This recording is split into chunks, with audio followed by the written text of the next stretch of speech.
Welcome back to HKIBC News. The United Nations has called for international sanctions on Afghanistan to be lifted to avert a humanitarian catastrophe. Millions of children are on the brink of starvation as the West waits for the ruling Taliban to fulfill their promise to safeguard human rights. A bleak winter descended on Afghanistan, where decades of fighting dismantled the country's economy and displaced hundreds of thousands of people. The homeless bear brunt of the suffering. They include Gonix, who begs for money in the bitter cold. A flickering flame offers little warmth as she struggles to stay alive. We don't have any heating at home, and my children have nothing to eat, said a weeping Gonix. Whether it rains or snows, we have to sit here.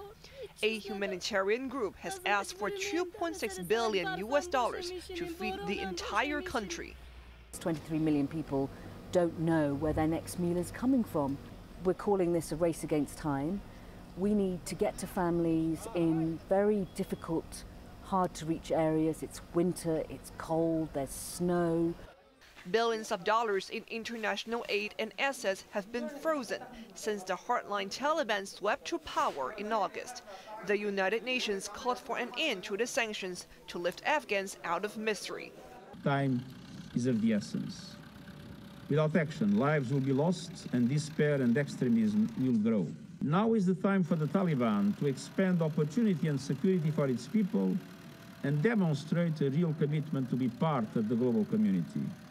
But activists are not convinced by the Taliban's commitment to protect human rights, especially for women and girls. We are in the streets protesting every day, despite the threats, weapons, and the violence. We are fighting for our inclusion, for justice, and for an end to repression of our people.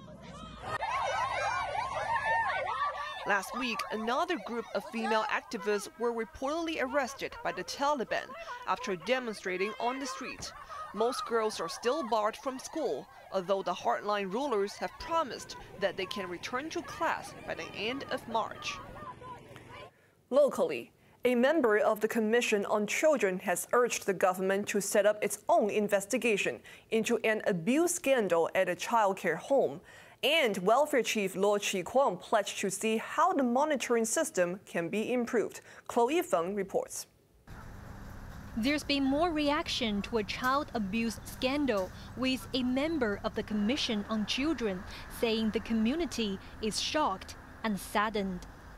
At least 35 children were slapped or kicked and thrown against a padded wall, allegedly by staff of a Mongkok residential care home run by the Society for the Protection of Children. Priscilla Lui urged the government to also investigate the case. I would cry out to the government in presenting to the general public, to the advocates, that the government is moving this will forward in terms of honoring this particular notion and ensuring the optimal growth and development of our children in Hong Kong, particularly the vulnerable and particularly the ones who have been deprived of family care. Loy said the government should ensure that all child care organizations have clear guidelines that staff must enforce.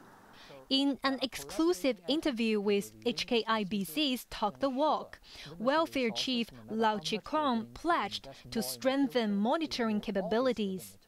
Definitely, we have to look at all the procedures in terms of monitoring and how NGOs who are providing such services to ensure they have mechanism, policy, and procedure in place to ensure this won't happen again.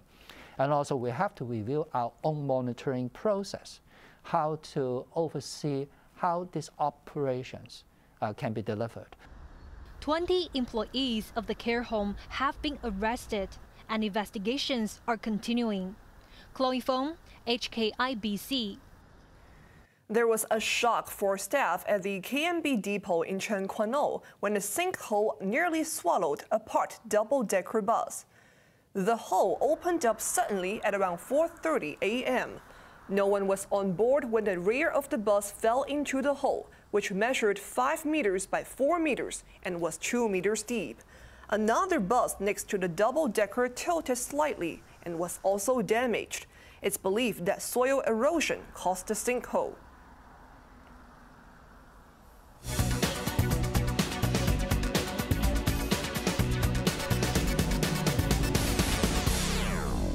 The U.S. Federal Reserve says it's likely to raise interest rates in March in a bid to bring inflation under control. U.S. inflation at 7% is at a 39-year high. Inflation remains well above our longer-run goal of 2%. Supply and demand imbalances related to the pandemic and the reopening of the economy have continued to contribute to elevated levels of inflation. We understand that high inflation imposes significant hardship, especially on those least able to meet the higher costs of essentials like food, housing, and transportation.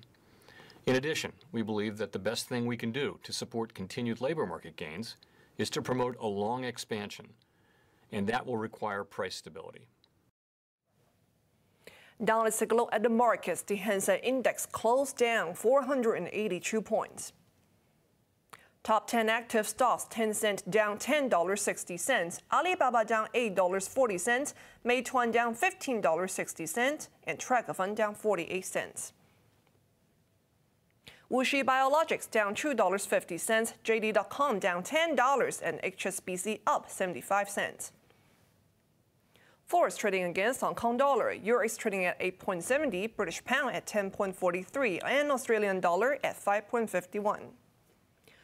Over to the UK market, FTSE 100 is up 41 points.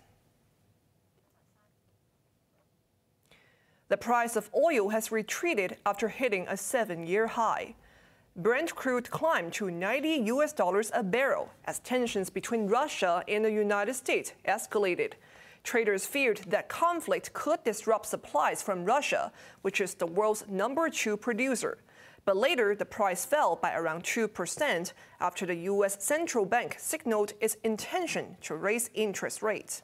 On to the weather now. Tomorrow will be mainly cloudy, but there will be sunny intervals. Temperatures range between 17 and 21 degrees. Stay warm over the weekend as the cold front will push the mercury down to 12 degrees on Sunday. Now let's take a look at the weather around the world.